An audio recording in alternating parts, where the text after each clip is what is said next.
getting together to talk about all the things we used to do. The laughs, the passions, the little Sebastians, the pits we fell into. And we're putting it all in a podcast, then we'll send it up into the sky. We're calling it Parks and Recollection. Come on, little podcast, spread your wings and fly. Hello, everybody. Welcome to Parks and Recollection. How are you today, Mr. Co-host Alan Yang? What's going on, Rolo? I'm good. It's a morning record. We usually do afternoons. Morning record, feel refreshed. Just watch the episodes, feel good. I think my caffeine level is exactly right at the moment. I'll chase it for the rest of the day, but right now it's good. Wow, I don't drink caffeine. Did you know that, Rob? What? Yeah, what? I don't drink coffee. Isn't that weird? It's kind of weird. Wait. You, somebody as energetic as you? Well, I guess it's right, because you would be off the walls if you added to your own energy. That is true. I just never started, and so this is actually funny.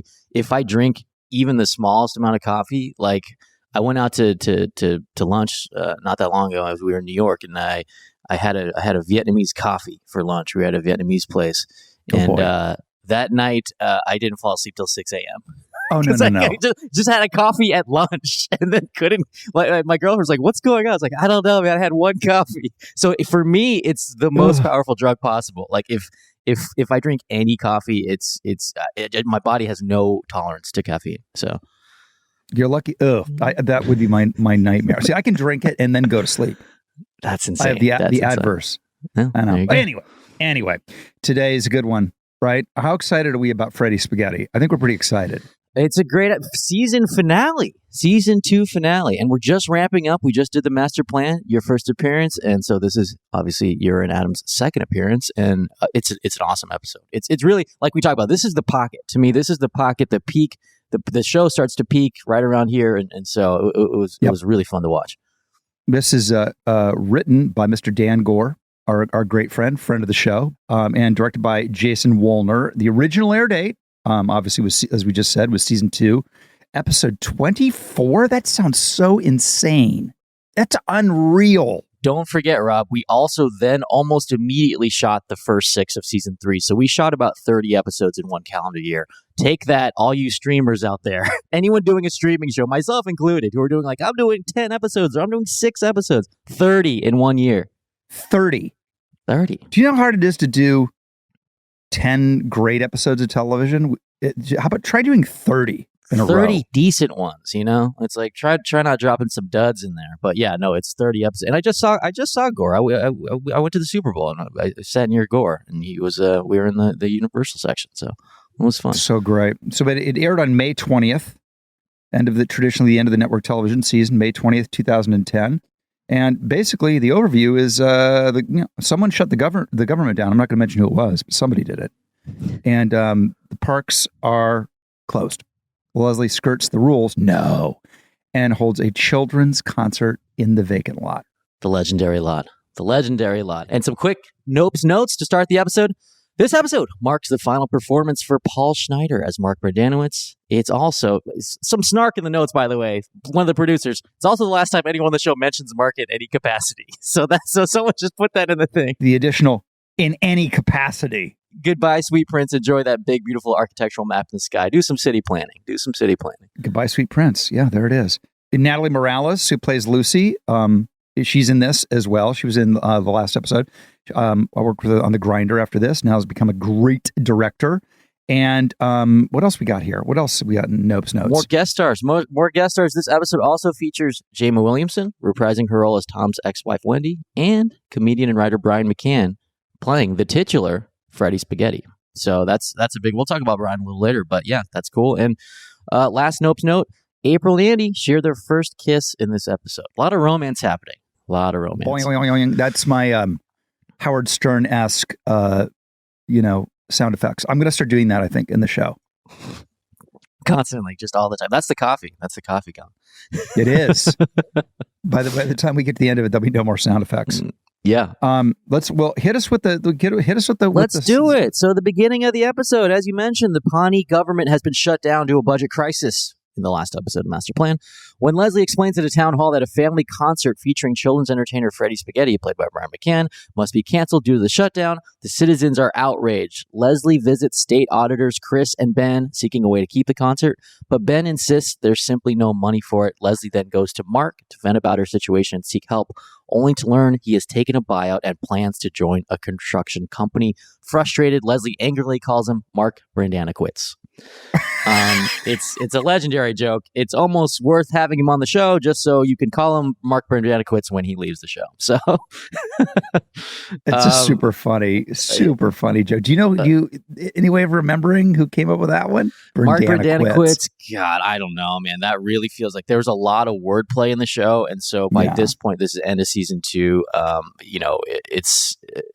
Greg is pitching that maybe it was Gore. This was an episode that he wrote. It sounds possibly like him, but I don't want to give him too much credit, so I'm going to say TBD. We don't know. But yeah, it's a great setup for an episode, and really, you see the turn from Ron in this one, and he's happy about the budget being cut at the front, and then by the end of the episode, he has a turn.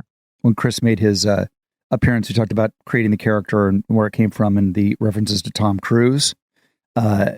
And I did, in my first meeting with you guys in the writer's room, I mentioned a story about how intense Tom is, even when ordering a glass of water. And we put that in the show, and that's in this episode. Chris orders a glass of water. And it's almost a word for word recreation of my my story. I told I'd like a glass of water. I'd like it to be in a glass. I'd like it to be cold. Good stuff. We just put it right into the show. And it's also like, look, this is the second episode. Like you're probably your 4th or 5th scene in the show. It's like, yeah, if you come up with these things that kind of explain who the character is or show who they are, and you just pop them in. This is also very popular cold open, and it's in, I think it's in a lot of clip reels. It's Pratt falling over the desk on his skates in the very beginning. And this episode is so much physical comedy, and Dan Gore loved writing that stuff in. So in the cold open, like it goes into that theme song and it goes dum dum dum dum dum dum and all that shit. Like in the writer's room, we would pitch cold open. So we would go like, okay, and then Andy comes in, he's on skates and he falls over the desk at the front and then goes bump bump bump bump. So we just would say bump bump every time, and every time we would pitch, and then we would go on to pitch a lot of things that would make no sense. Then we go bump bump bump bump, and every time it would just be the same. So. And we bump them, and then we kill it. So that was the beginning of that, and that continued for like 6 more seasons. We would say that over and over again. Wow, I'm looking ahead at some of our notes. These are amazing notes that we've been handed before we do this one. Shout out to the notes. The shout out to the notes. Later in the episode, Anne struggles with her newfound feelings for Andy. April and Andy finally reveal their feelings for each other. A lot of feelings, but April rejects Andy, believing that Andy still has feelings for Anne. Meanwhile, Ron has been assigned a task force to help fix the city's budget problem and is delighted at the prospect of deep municipal cuts, gloating and chanting at the cuts Chris and Ben propose. But when he learns the auditors' plans to fire Leslie, he refuses and offers his job instead. In explaining Leslie's dedication, Ron accidentally alerts them about the Freddy Spaghetti concert. I love Freddy Spaghetti concert. It was like we were shooting Coachella. Way later, we would do a huge concert, right? It was like, what was the Unity concert? It was like hundreds of people, and like, so Freddy Spaghetti was like a mini version of that. We also got to go back and talk about this talking head where you're going to run to the moon. Do you remember shooting that one? We should go back and talk about that. Yeah, legendary talking head, and again, very character formative, right? Formative for the character, and we actually learned later that the math was kind of off. But do you remember shooting that? I remember shooting it for a number of reasons. I live in Santa Barbara, and it's not close to L.A. Everybody else in the cast lives in L.A. I got a phone call from Morgan Sackett, our wonderful line producer, and he said, "I hate to ask you this. I know that's your day off, and you're in Santa Barbara, but God, we have this talking head, and gosh, we're shooting in Pasadena, which is probably 200 miles away. He goes, would you mind? I mean, is there any way you could come in and shoot it?" And I read it. It's hilarious. And I drove all the way to 200 miles and shot a 30-second talking head and turned around and drove 200 miles home. So I'm never likely to forget. And then the other thing was I was super worried about, because I take off running so fast, about pulling a hamstring. Yeah. You're not supposed to, like, at my age, just run that fast. And the fast running was what made me laugh about it. Yes. Well, that's what was my follow-up question, was watching this talking head this morning, like, was this an exaggerated run, like a little bit of a comedy run, or was this your normal Rob Lowe, that's what you look like when you run? What is your opinion? Or do you remember? I think it's, I think I'm putting a little sauce on it for sure. I guess that was my guess as well. It's got, because we also have a moment later where Nick is running, and I'm like, he's putting a little sauce on it too, but it's not. It's just enough so it's like, you're not like looking like a bozo, like going way too big. It's just a little bit. But it's also, by the way, that is dangerous. If you ever played like touch football or anything over the age of 40, you're gonna be sore. You're gonna pull something. It's like, if you ever play pickup basketball, if you're over 30, people get injured every game. They're just getting injured every game. You just can't do that. You're not supposed to. Softball games, that first step out of first base, down, off home plate to first base. Yeah. So many people roll those hammies up, and that was my big thing. I just didn't want to do that. It's a dead sprint. Take it from me, a man who has torn both of his Achilles tendons. You do not want to. We want to stretch. You want to stretch. Yeah, that's a good talking head. I think it's, I mean, it's fun when we go through and note sort of, GIFs, memes that live in perpetuity. And I think that's Chris running to the moon is definitely one of them. Yes, that's up there for sure. Here's a little note about Anne's house and bedroom. This does make me laugh, because people don't know what's a stage and what's not a stage. Like, they don't know. Right. It's like they just don't know because you can't tell. And sometimes it's a duplicate of something that exists in real life. So Anne's house in the show is an actual house. The exterior obviously is an actual house in Studio City. But what we then did was we duplicated some of the house on the soundstage. And so the inside we have on stage, and then the outside there's like a little bit of a fake exterior. But we don't know. We never go into her bedroom. So there is a little bit of a funny note here from Greg, which is like, if you see any of the bedroom, it looks kind of normal. But if you actually went into it, we never go in it. It's a twin bed with like 1 foot on either side. There's no room. It's like Anne's bedroom is the saddest thing. Every time you'd walk in, they're like, oh, this is like a doll's bedroom. It's a nothing. You'll just never see in the inside of it. Like, when you watch the show, you'll realize you never see the inside of that room. So that's a little fun fact. I pass the lot all the time as I'm like driving around LA, and Anne's house, and I go, oh, there's Anne's old house, and like that whole area of the valley. We shot most of Pawnee in the San Fernando Valley, and I mean, I feel like we shot every single inch. I mean, it's 125 episodes. Yeah, the lot is around Hazeltine and Collins. If anyone is from Studio City, like it's in that area, and then every location is around there, and then sometimes Pasadena, like you said, because the City Hall, Pawnee City Hall, is Pasadena City Hall. So sometimes you would try to, as a locations person, find locations near there so you could shoot out your days. Anyway, that's production logistics. We got to talk about this massage scene as well. I mean, that's the scene where you massage Ron first, and then Ron is supposed to massage you. What was that like? What was shooting that like? The thing that I remember most about this was I could not believe how uncomfortable the wool sweaters are that Nick Offerman has to wear as Ron Swanson. Yeah. You can't, I mean, for those of you who don't like to wear raw wool on your body like me, you just can't believe it. So when I touched him and felt what those sweaters feel like, I was like, I almost couldn't breathe.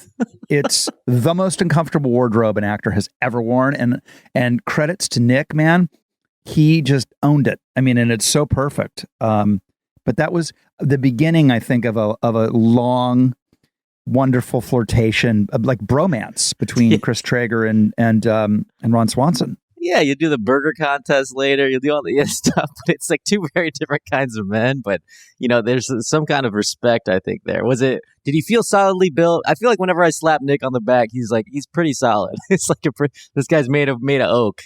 You're talking about two Midwestern boys. He's from Indiana. My family's from Indiana and Ohio. You know, we're solid as oak, but Offerman is truly a rock. He's chiseled out of granite and bacon. He's very compact, very compact. What I love about this massage scene is that it starts out with Chris is saying that a massage train will loosen everybody up. And it's not even that I want a massage. I'll be the caboose and Ron Swanson is the locomotive. You just want people loose. And then by the end of the scene, and we have a screenshot for you to look at, your face is so pained that you are not getting a massage from Ron Swanson. Yeah, that it is. He really turns and wants the massage pretty quickly. He doesn't care about the rest of the meeting whatsoever. No, the meeting was a pretext for a massage. It's also, that did make me laugh also because it's really important plot information. It's literally Ben saying he's going to fire Leslie Knope, the lead of the show. Like the lead character of the show is being fired. And then meanwhile, there's this comedy bit that's like very funny, but it's like Ron is trying to defend Leslie and then has to massage you. It is, I really, like, I rewatching it's like, it's very important plot stuff happening. And this is what was fun for me. I know I talked about it last episode, is I'm usually the guy involved with or delivering the plot. And in this, I didn't have to do any of that. I was never asked to do any of it. And I loved it. That's just fun. I just came in and was funny, or, you know, tried to be anyway, and never worried about any of the other stuff. So like you said, there's this big scene where the lead of the show is being fired. I don't have anything to do with any of that. And you're massaging somebody. I'm just being ridiculous in the corner. And it was so fun. Yeah, that must be fun.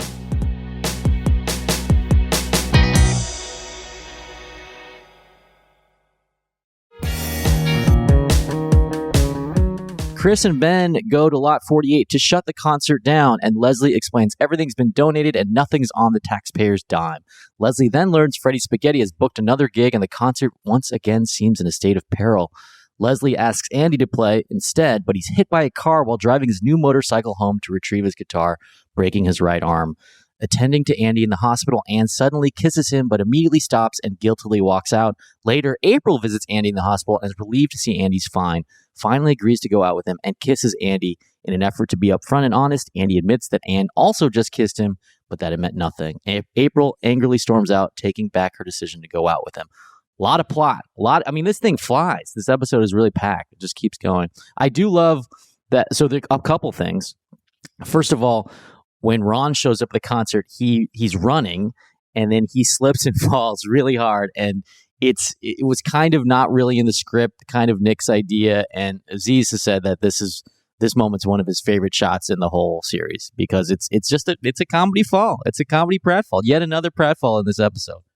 I remember it well because again, I was so new to the show. Still, it's my second episode. Yeah. Jesus Christ. It's my second episode, and Nick he sold out. And multiple times. I mean, and there was no like half-assed actor, dainty fake. I mean, he wiped the fuck out. And it's so funny. It's so funny because Ron Swanson's a character who never moves. You know, he's like a stone, right? That's his character. Like literally the one of his first episodes, he has a hernia and he doesn't move. Like this one, and it's like he slips on a banana peel. I don't know how he did it, but like, yeah, he's very, very talented physical comedian when he has to be. So yeah, it's really funny. Also, almost equally funny to me is when you guys show up, you're wearing like sunglasses, just Ray-Ban sunglasses. There's something about that. I don't remember. I've been trying, when I watched the episode back, I was trying to remember there was a huge discussion about the wardrobe that day. Yeah. And well, again, because Adam's character was new, mine was new, and we hadn't, you know, when a character's new, you're just kind of figuring out what would they wear, and certain things you know, look at Ron Swanson. I mean, he was wearing, I think, members only in the first few episodes. He's wearing full suits. It's like, it just doesn't look like him, right? His hair's different. And then now he's wearing those sweaters all the time, right? And it takes a while. Learning. Yeah. Yeah. So we were learning and but there's something about that outfit that makes me laugh, the way we're walking onto that lot. I also remember it being 1 billion degrees. We would always shoot Parks in the summer in the valley, and it was just so hot. You couldn't believe it. That was the other thing. Just the worst. But yeah, you guys walking up like hitman with the glasses on always made me laugh. I just want to say what I love about that is that also it kind of, if you think about it, like you guys are outsiders coming in and like you haven't been Pawnee'd yet in a way, right? Yes. So like here you are, these people from the state budget office, and of course you're going to come in almost like weird nerdy hitmen, and then you slowly become a Pawnee person, and that kind of facade goes away and become who you're supposed to be. That's what I think about. And you guys start dressing differently from each other too, right? It's like Chris is a little bit sportier, and then Ben's a little bit like hipster nerdier. Speaking of improv, this is another thing that did make me laugh when I saw it. Aubrey improvises the moment. If you watch closely, Andy's walking over to talk to her, and she spits something. I was like, is she spitting? I actually rewound it to see she's spitting out some hay straw. So it's like some straw in her mouth. And episode director Jason Woolner asked her not to do this, but she insisted and thought it would be great. And it did make the final cut. And a little color to this, Jason Woolner is a friend of mine, just the nicest guy, and it's so funny to imagine him trying to tell her to not do that. Woolner's really talented director. He's a super funny guy. He directed Borat 2. He's on the shorter side, so he looks really young. So he wears a suit to set, so people know he's not a PA. He's not a production assistant. So It's just funny to me to imagine him asking a very stubborn Aubrey Plaza not to constantly spit hay out of her mouth and probably failing to do so. So that's very evocative to me. I can just see her. I think it's funny. I can't. That's that horrible Aubrey Plaza impersonation I just did. I know, but it's also like, okay, I won't do it, and then she'll do it anyway. It also sounds that's right. That's right. Okay, I won't do it. Does it? Yeah, then she'll just do it. I remember the other part. I remember the Freddy Spaghetti concert itself. I'd mentioned earlier that the way Parks was shot was so shocking to me in the freedom of it, and that usually the way you shoot something, everybody, is you do what they call your coverage. It's you shooting, the camera's on you. It's all the different angles of you. And then you turn the camera in a different direction and do all the angles of all the other people. And that's how everything is done. On Parks and Recreation, we had multiple cameras shooting all the time, and you never, quote unquote, turned around and shot the other people. So there might be someone shooting you every single moment you're on the set. And that was like, I have very rarely worked like that. And I remember during Freddy Spaghetti, there's a moment where Amy comes out and tries to get the crowd hyped and is like, if you're happy and, clap your hands, and nobody claps. It was Amy's moment, Amy's whole thing, and I'm way in the back of the crowd, not near anybody, and I am the only person to clap. It was an improv I did, and it made it into the show. And what it taught me, and I'm sure has talked about this, is like, at any moment, you, as an actor, you can be giving something on the show, and it could end up in the show, even when it's not a scene that's about you. Yeah, and that's actually really, I feel like it's energizing and liberating for actors, because you're totally right. When you turn around, say, we're shooting, I'm in a scene with Rob, and we're, cameras are on Rob, I could theoretically, I'm off camera. And some, look, just to let you know, the sauce is made on some of these. Sausage is made? I don't know. Sausage. Either one.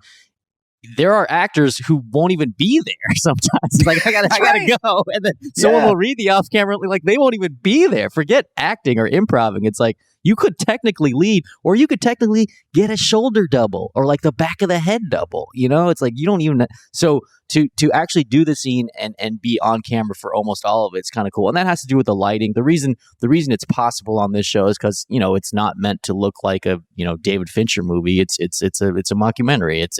It's kind of just like an overhead light, and we try to just run and gun and go. So, and then you get more, it's called cross shooting sometimes, when you're able to shoot both people in a scene, and it allows people to improvise together. Because if you think about it, and you're only shooting one side of the conversation, and Rob is improvising a bunch, we don't get my side of the conversation, and then you have to turn around and reshoot it all again or whatever. Yeah, it's one of my proudest moments. It sounds stupid, but it is, as an actor on the show, because it was early on, and and the other thing is, you don't know. I mean, there's 150 extras and it's a big thing. And then, and the whole point is nobody claps, and you choose to clap. I mean, I could have Jason Wolner coming over to me and saying, "Don't do that." Yeah, and you being terrified of this small man in a suit, which happens all the time to me. We love Jason. Let's see what else. Oh, so there's a big stunt in this. Andy gets hit by a car on his motorcycle. It's almost definitely a stuntman in this case, since he's riding a motorcycle, getting hit by a car. But we did talk about the symmetry of, we start the show with Andy in cast with his legs, and then we always kind of wanted him to end up in the hospital again. We thought that would be kind of funny, and in this case, it matched because it worked with this story, and he ended up there again. But it's kind of a testament to, and I'm spoiling a little bit of the rest of the episode, but by the end of season 2, he begins the series, no one likes him. End of season 2, 2 women are kissing him. 2 principal characters are going in there and kissing him. Like, everyone loves him. And then there's obviously that joke where, a nurse walks in and he's like, "Don't kiss me." But yeah, that's how much that character evolved. It was the beginning of the Star-Lord. Yeah, it was. Yeah, it's Star-Lord. It's Owen Grady, Jurassic World. Owen Grady. Owen Grady. The character names are so funny, man. He's just still a little kid, man. This is going to date the episode, but the new Jurassic World trailer, what is it, Jurassic World Dominion or something came out, and there's like the older characters. And I used to love Jurassic Park, so I texted Pratt and I was like, "Man, it's so awesome seeing like Sam Neill and Laura Dern and Goldblum like in the scenes with you guys." And he texted back immediately. He was like, "Yeah, oh my god, it's insane!" Like he's just a little kid. He's like, yeah, it's awesome, man. He's just really excited. He's like, "Glad you liked the trailer." Like, just really excited about it. Before we move on, can I just call up one of my favorite moments from the series, and it's perhaps one of my favorite moments with Rob, with Chris in the series, and it made it into a producer's cut. And I think actually now, if on Peacock, NBC's Peacock, you can watch this scene over the credits. It's a deleted scene where Tom and Lucy go off to have sex in Anne's house. And I pulled up the script, by the way, and when she says, "Hey, do you want to go to that house over there?" She just wants to go to a random house and sleep with her boyfriend. But anyway, in the scene, you're just chipper and you're walking up to the front door and you hit, "And it's Chris Traeger, hello." And you peek in, right? And you see Tom. "Hey, Tom Haverford, and who's your friend?" And he's like, "What the hell? Get out of here, man." And he said, "You got it, Tom." And you leave as happy and chipper as you walked in. It is so funny. You're whistling both times. And in the script, it says Chris walks off whistling to himself. Do you remember shooting that? Do you remember this moment with Aziz? I do, because yeah, they're having sex. It's yeah, that's the premise. They're having sex in there, and Aziz lays on. Aziz basically like, "Get the fuck out of here." And I'm like, "You got it, Tom," and I just leave like yes. nothing has happened. It's so funny, man. And that's not in the. So that's one of the instances of that got cut for time, and so it's in. If you watch it on Peacock, this episode and Master Plan are both longer than you're allowed to do on network. So network is like something like 21:30 or 21:17, whatever it is. And so these episodes are both much longer on Peacock. Peacock Premium is what I watch it on, so I don't have the commercials. But yeah, I want to point out to people, because most people just watch what they watch. They watch it on their phone, or they watch it on a computer, they watch it on TV, they watch it on Peacock, or they watch it on NBC, or they watch it on Netflix. But like, there's a real difference. I mean, you pick, I love Veep, for example. Veep's a hilarious show, right? Guess what? On Veep, if the episode ends up being a certain amount of time, that's what they get to do. On a network show, you have to cut it to a certain time. Have to. And you have to have commercial breaks that have to be at a certain time. So all that affects the storytelling, the writing, the shooting, the editing. And, on streamers, they just get to, there are no rules, and they get to do whatever they want. So again, if you ever see something on network television that you like, it's exponentially hard to make it good because of the constraints of working there. Absolutely. And that was I felt it through like the editing walls. It's like, that was the nightmare of Mike and Dean's life. Like, editing those episodes was not, making them great, of course, but then it's like, it's 21:53. We have to take 30 seconds out of this, and you're just dying. You're pulling frames out, and now it's wild. I'm looking at the Ted Lasso runtimes, and they're like 46 minutes. I'm like, 46 minutes? This is a half-hour show. But they really range, and you get to do that. I mean, we did that on Master None. We had a 50-minute episode, and we had a 22-minute episode. It's like, it's so, but certainly, like, it's much more like film now with streaming. And, back in the day or on network, it's just, man, it's to the second. It's to the second. Every episode has to be the same, like, to the second. So that was always a constraint. But, sometimes constraints are good. Watching these episodes today, it's like, they just move. They move, and it's kind of a lesson. Certainly in comedy, faster, funnier, tighter. Sometimes those constraints can be good. And I always love in Parks where you will cut into something either way earlier or way later than you would have normally thought when you read the script, and the cut itself makes you laugh because it's because of the timing of it, and I think Parks does that better than, The Office did it a little bit, but Parks took it to a new level. And I think if you're paying any attention to the editing, you should be paying attention to the editing because it's super, super like a comedy masterpiece, the editing on the Parks shows, I think. There's absolutely a lot to be said for economy. Just economy in the storytelling and, all the jokes and the speed. Because, on set, you'll hear that a lot. Polar would say it all the time, faster, funnier, because it's a little bit faster than people normally talk. It just is. Because if you have, it's just, when you get in the edit and people are talking slowly, it's death. It's just death. It really is. Speaking of which, economy in this show, back to the synopsis. At lot 48, Freddy Spaghetti surprisingly arrives, having been paid by Ben to perform at Leslie's concert. Ben explains he's not a bad person, but the budget still has to be slashed. That night, Leslie sits on a bench in lot 48 and Mark joins her. Mark tells her that if more people like her worked in local government, he wouldn't be leaving, and gives her plans he drew up for a park at lot 48 before giving her a goodbye kiss on the cheek and walking away. The next day, Ron withdraws from the budget task force and appoints Leslie in his place. As Tom and his new girlfriend Lucy are clearing out his office, he notices Ron is wearing a red shirt and black pants, the outfit he always wears the day after having sex. Tom's ex-wife Wendy then appears and kisses Ron, and the two leave together, shocking Tom. First of all, soap opera twist. I love, one of my favorite jokes ever is Ron wearing his it was from Tiger Woods. That's where Tiger we get Woods. It. Yeah, when Tiger on Sunday. It's one of my favorite jokes in the show ever. We have a little bit of a piece of trivia here. When Leslie and Ben are talking during the concert, the Freddy Spaghetti songs continue and are playing in the background, and you could just hear an endless call and response of different types of noodles. It's so funny. I guess he just had to say noodles for just hours as we shot the rest of the scene. That sometimes happens if you're in the back. You know what I mean? Like, if you're in the shot, you're like, God, I guess got to keep doing stuff. What made the cut is also, he says like tortelloni, macaroni, ziti. Then he just says egg noodles, which is like not the most fun name. But yeah. We should play the bit about Mark talking about writing the music for Freddy Spaghetti. Yes. The Freddy Spaghetti stuff is so good. Freddy Spaghetti is one of my favorite Pawneeans. Yes. Mark Rivers, drummer for Mouse Rat. He did a lot of the music for Mouse Rat, and he also did the theme song for this show. Here's him talking about Freddy Spaghetti. So when the producers first asked me to come up with some kid songs for Freddy Spaghetti, the direction was pretty wide open. Just come up with a few silly kid songs that this local Pawnee kids party entertainer would do. But there was no specific joke angle that I remember.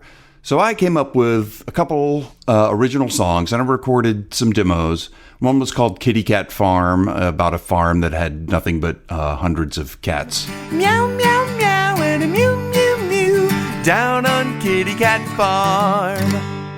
Another was called Mouthful of Worms. Don't want to end up with a mouthful of worms. Yuck! But then they came back and said, nah, what if Freddy Spaghetti is just all about pasta puns? So they asked me to do just a straight up parody of the old 60s novelty song, Itsy Bitsy Teeny Weeny Yellow Polka Dot Bikini, just replacing bikini with linguini. Which at first was, was a little less exciting for me than writing original songs. But then I came to realize ultimately that that's a much more appropriate joke for the world of the show. Of course, in Pawnee, you wouldn't have a guy writing anything close to clever original songs. You'd have this guy who finds one stupid angle, pasta puns, and he just milks that for all it's worth. She cooked an itsy bitsy teeny weeny yellow polka dot linguine that she made for the first time today. An itsy bitsy teeny weeny yellow polka dot linguine. So in Ding. the strainer, I think it will stay. So good. I didn't know it would be pasta based, and suddenly I was a pasta based songwriter for a day. And Freddy Spaghetti also, thank you for that, Mark. Very, very informative. Freddy Spaghetti was played by Conan writer Brian McCann. Dan Gore, who wrote the episode, also worked on Conan, and so they were friends. And I think he thought of Brian to play this part, and he did a great job. Well, I'm going to pop in, everyone, with an early oops moment, just since we're talking about Freddy Spaghetti, that this is not the first time we see Freddy Spaghetti in the show. And his picture shows up in a slide in Season 2's episode, Park Safety, episode 19. And that episode, he's played by one of our editors, Ivan Victor. So, little fun fact. What's funny is I think like Ivan has kind of, at the time he had kind of crazy hair on top. So like, it was like, yeah, he looks kind of goofy and like, not goofy, but he has kind of silly hair. Let's use a photo of him. So then Freddy Spaghetti, I like to think that in the world of the show, Freddy Spaghetti is kind of like Batman. Like anyone can play him. You just put the costume on. It's just like, you just keep putting it's a replacement thing. Actually, Batman's not like that, but whatever. I remember Brian ad-libbing really inappropriate Freddy Spaghetti patter. And yes, he did a song about paying too much alimony, about his divorce, about his very bitter divorce. It's like, none of this is usable, Brian, but not the tone of the show, but it's very funny. And again, that's the stuff that you wish. I wish there were the extended cuts. That would be so fun to have of this show. Maybe that we'll get NBC to do that at some point. Another piece of information from the notes: the final moment between Leslie and Mark on the bench was written to mirror their scene in the season 1 finale rock show, where they're kind of looking out over the pit. Dan Gore said he liked the symmetry of having it play a critical and opposite role this finale. This time, last time they sat on the bench and kissed, and it seemed like they might be getting back together. This time they sit on the bench and Mark kisses Leslie goodbye. A note for me, Mark gives plans for a park, and we never mention those plans again. So it's kind of like those plans never come. I mean, she does build a park there, so I guess you could fill in the blanks, but we never specifically mention those plans. But it's still a sweet moment. I mean, the thing about leaving shows, being fired from shows, written off shows, whatever it is every actor who's been around long enough will have some experience with that. It's just part of what we do. It just is. And it's rarely personal. It's you don't have chemistry with your leading lady, or you can't handle the jokes, or whatever it is. I mean, it happens. I mean, people get fired after table reads. People get fired mid-episode. I mean, it just happens. And this was. I mean, you were there from the get-go, Alan. I don't want to put words in your mouth, but this is a character you guys had an idea for, and it just never came together. And it's just was not the right match for this actor, who's a great actor and who's gone on, who had a great career and still has a great career, but he's not. And if you look at the work he was doing, it's obvious. It's like he's in a different show than everybody else. Yeah, and to me, it also made me think about as an actor, you don't have control over that aspect of your career a lot of the times, and that's just the job of an actor in some ways. You get hired and you get let go sometimes based on, other people's opinions, whether it's the network, the studio, the showrunner, director, whatever. And, that's kind of the actor's life. It's kind of, the more I reflect on it, the more it's like, it's great. There's obviously huge perks to being an actor. It's really rewarding and it can be artistically fulfilling. But there is that element of you're never quite in complete total control. It's always like it's a cooperation and it's a collaborative experience.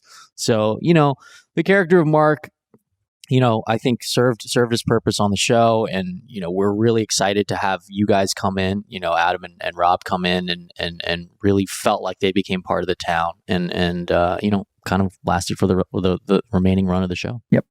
Final thoughts on this episode? Great season finale. It's only the second season finale. We had to write so many more. Yes, it was a season finale, but as you alluded to, we went right into the next episode right after this. Yeah, we took a very limited break. So Go Big or Go Home, the next episode, I think I ended up writing the draft of that one. We had to write it and come up with essentially the whole Harvest Festival arc, in the interim. So It was a season finale, but at the same time, as Rob said, we had to almost immediately work on the next season. So that's pretty unusual. But that being said, for a 24th episode in a season, that's pretty fucking good. Unbelievable. Shall we do an oops moment? There's a math one here. There's a math one here. Chris Traeger's math in the talking head where he talks about going to the moon is faulty, possibly justifying his partnership with Ben Wyatt, who's a numbers guy. So Chris says he's run 10 miles a day every day for 18 years, which is 65,000 miles. And he says it's a third of the way to the moon. We've done some fact checking. At his current pace, he actually has about another 3 to 4 years, 3 years to 10 months before he can honestly claim to have run a third of the way to the moon. So a little fact check there. It'll be another 43 years and 8 months past that before he reaches his goal. That being said, if he's continuing to do that, which I think he has, he's now only like 30 years away. So I think he's going to do it. I think Chris could get to the moon. If anybody can, it's Traeger. He's not even middle-aged yet, according to his math of getting to 150 years old. He's young, That's also true. That's also true. He's still in the prime right now. He's like LeBron. He's never slowing down. That's right. All right, episode MVP, most valuable Pawneean. What do you think? Character moment, character, story beat. What do you think, Rob? What's your favorite? I mean, it's the title of the episode. I kind of like Freddy Spaghetti. I mean, I'm going to go with Freddy Spaghetti because he made me laugh on the day shooting. He looked so weird, and I just had a good time clapping to his hijinks. That's great. I love that, and he doesn't get that much shine in other episodes, so I like giving it to him. I think my runner-up is Nick for running and wiping out, and also for his acting in the scene where he gets a massage from you. So good job, Nick.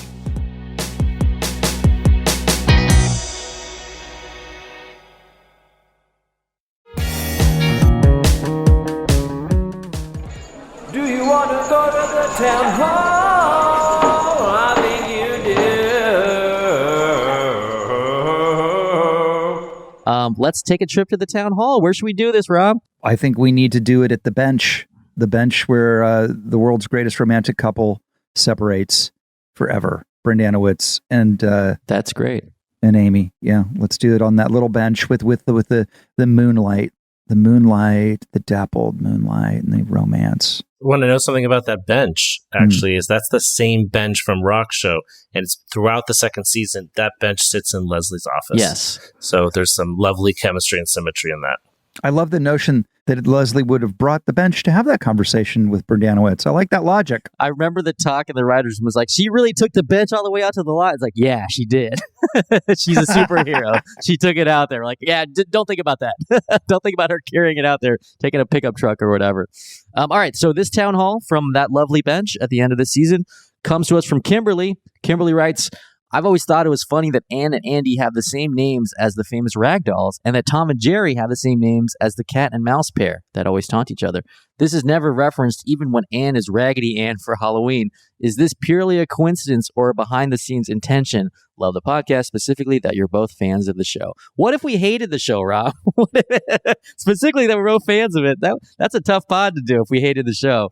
Or is it? Because I think I could do a podcast of shows I hate. Shows you hate, like shows you hate watch. Man, I could talk about for hours, forever, just hours. Maybe that's just the next pod.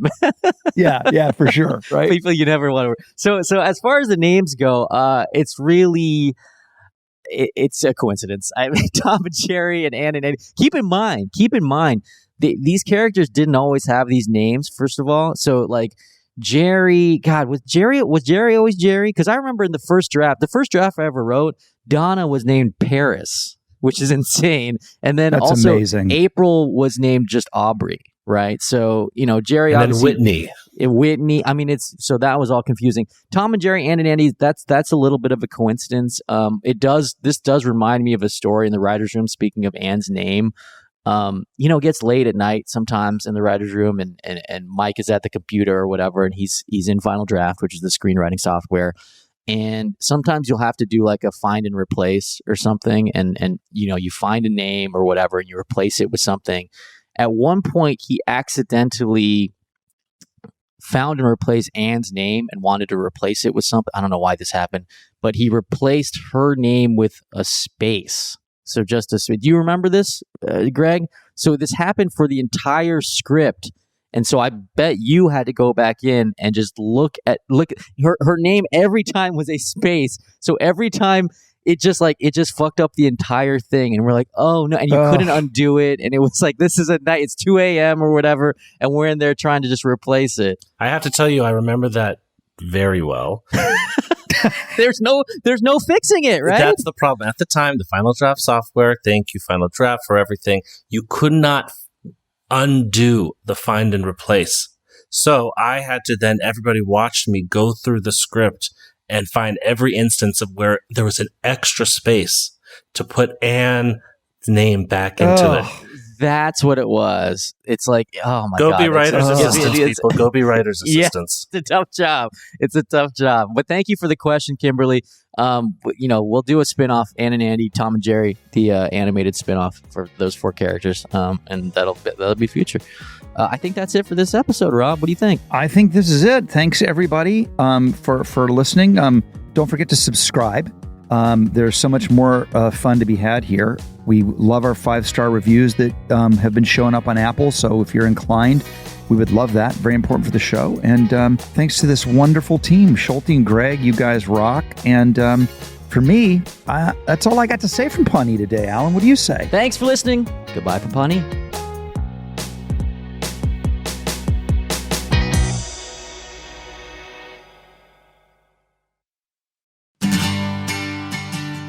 Parks and Recollection is produced by Greg Levine and me, Rob Schulte. Our coordinating producer is Lisa Berm. The podcast is executive produced by Alan Yang for Alan Yang Productions, Rob Lowe for Low Profile, Jeff Ross, Adam Sachs, and Joanna Solitaroff at Team Coco, and Colin Anderson at Stitcher. Gina Batista, Paula Davis, and Britt Kahn are our talent bookers. The theme song is by Mouse Rat, aka Mark Rivers, with additional tracks composed by John Danik. Thanks for listening, and we'll see you next time on Parks and Recollection.